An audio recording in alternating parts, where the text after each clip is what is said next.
di antara ilmu yang saya utarakan hari ini, sore ini, bahwa orang soleh sendiri itu sebetulnya nanti masih ditanya sama Allah tadi. Kenapa kamu nyembah saya? Karena ingin masuk surga. Kenapa kamu nyembah saya? Takut neraka. Lalu kamu tidak hormat saya, kata Allah, ketika saya tidak bikin surga, tidak bikin neraka. Artinya mereka sadar bahwa ibadah itu harus murni karena Allah Subhanahu wa ta'ala, bukan karena takut masuk neraka, juga bukan karena ingin masuk surga.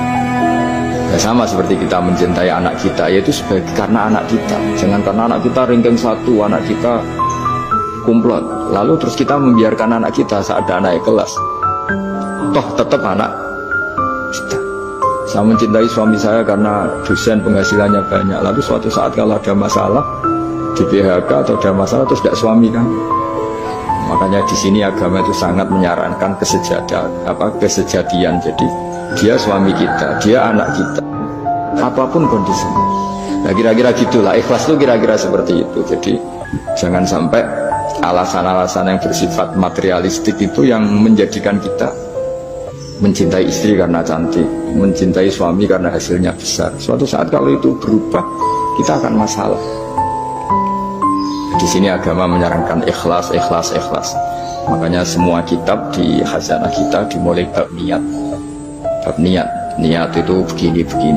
Sehingga ada seorang yang tanya, kenapa ahli surga masuk surga selamanya, padahal amalnya paling banter 80 tahun.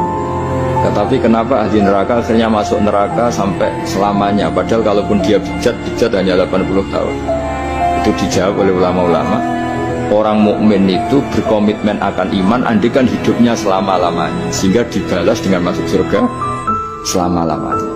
Sementara orang yang fasik, yang berbuat hanya mengumbar nafsu, bayangan dia kalaupun hidup 1000 tahun ya akan begitu terus. Dan dia ketika mati dengan status dia berencana andikan sehat maksiat terus. Karena punya rencana seperti itu diganjar neraka yang selamanya. Maka saya mohon niat ini juga yang harus mengilhami para rektor, para dosen. Andai kan sudah ada jabat pun tetap berkomitmen pada institusinya, pada yayasannya. Jangan kalau jabat serius, kali tidak jabat malah ganggu. Itu nggak boleh. Harus. Saya sendiri juga gitu. Saya populer apa enggak, saya keren apa enggak, saya akan berkomitmen tetap mengkhidmati agama. Nah, dengan seperti itu berarti sudah biniyatin sholihatin, punya niat yang baik.